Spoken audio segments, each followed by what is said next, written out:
Birds have an important meaning in the Masonic symbolisms.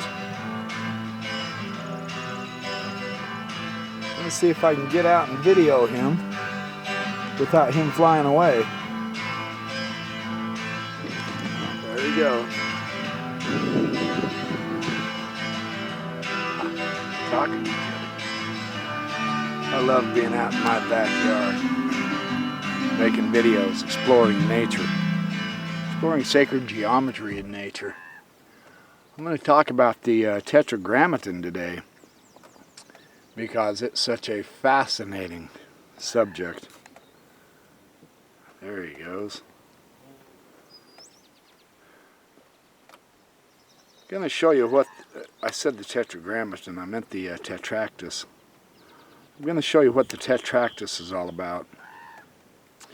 Explore some of the meanings of the Tetractys. Albert Pike in his Morals and Dogma and in his book Esoterica discussed the Tetractys extensively. Several people have talked about the importance of the Tetractys. The Pythagoreans, of course, made a big deal about the Tetractys.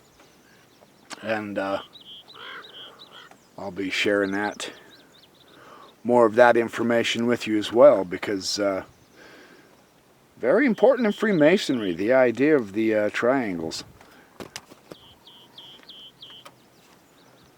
It's a beautiful day.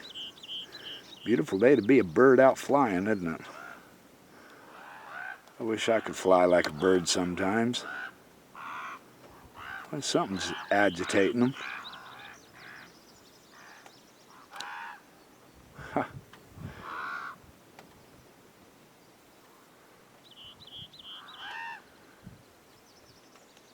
Well, anyway, I don't want this video to go to the birds, even though it probably could and should. To the American Indians, the crow was a sacred animal too. They were messengers. Birds were messengers in the ancient times anyway, as far as that goes. So. Okay, the Tetractys is the triangle of 10 dots. Michael Schneider, in his book, The Beginner's Guide to the Universe, has some very interesting points to say about the Tetractys. And Albert Pike, as well, discussed the Tetractys in relation to Freemasonry. That is the Tetractys. Within the Tetractys are all of the various shapes of sacred geometry can be found, utilized, and understood within the Tetractys.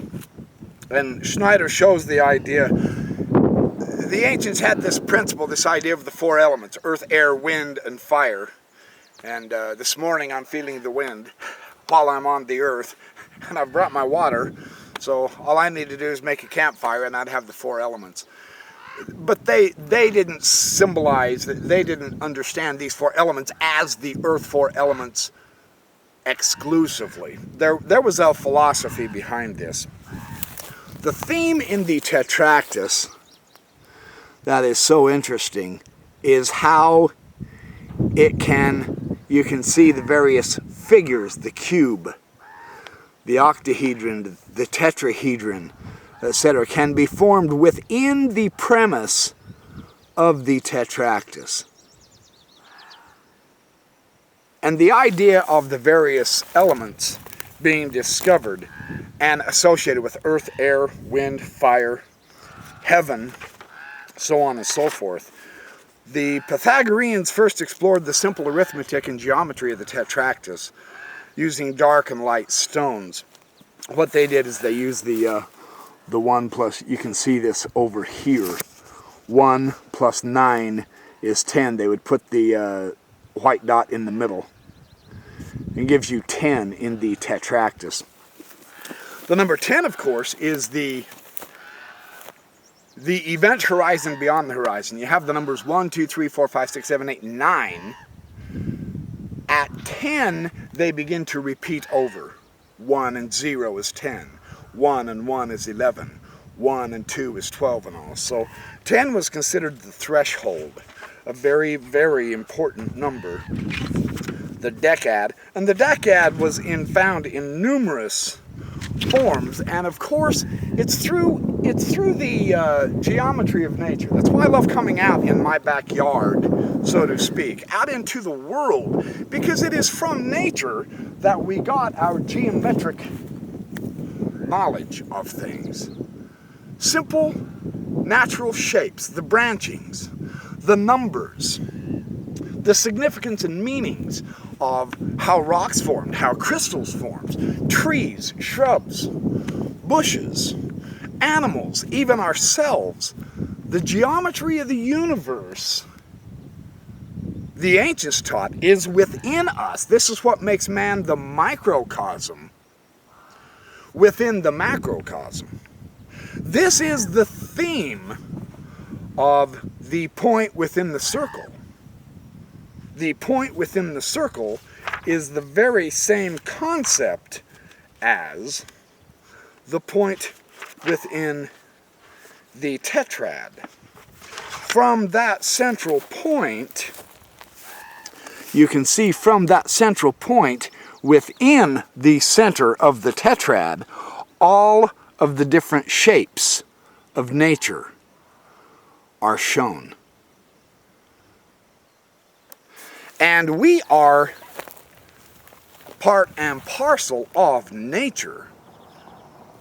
One of the fascinating depictions of the Tetractys, one of the important points, is that by studying the Tetractys, the ancient mathematicians noticed that 10 is the unique and only triangular number among the infinitely many that is a sum of consecutive odd square numbers. 1 plus 9 equals 10.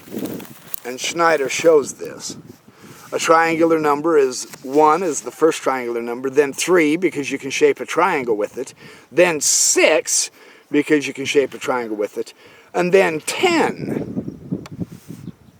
And the 10 was important to him because, of course, the theme of 10 in the Tetractys is the combination of the point, line, surface, solid with the earth, air, wind, and water, or fire and water.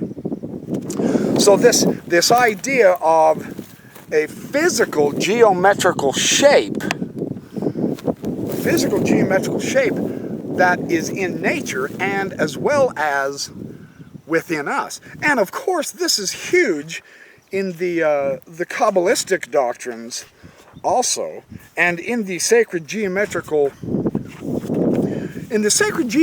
analysis of the cathedrals. Now this directly relates to Freemasonry because, of course, one of the ideas of the history of our craft is because we arose from the medieval cathedral building guilds, the stone masons, the operative masons. We have become speculative masons. It's too bad in some respects. I mean, how would it be to be able to build something so magnificent as the cathedrals in Europe? There's some of the wonderful geometry directly from nature that are applied to the cathedral shapes, which we have built, mankind. So it's really interesting to, and then of course, one of the wonderful pictures. Here's the principle, here's the idea. Man as a microcosm, a miniature universe, the geometry within us, overlaid with the geometry of our huge buildings, which we have taken from nature, the sacred geometrical aspects from nature, which of course is the geometry of the universe. Each one of the chakra energy systems within mankind is a miniature universe. The idea is we have the lower chakras. As we meditate and become more spiritual, we move up that chakra line. The idea of the cathedrals is to get us to look heavenward, to open the third eye, to open our consciousnesses, to enhance our spirituality, to put us in touch with the grand cosmos. Because this is actually the context where we live.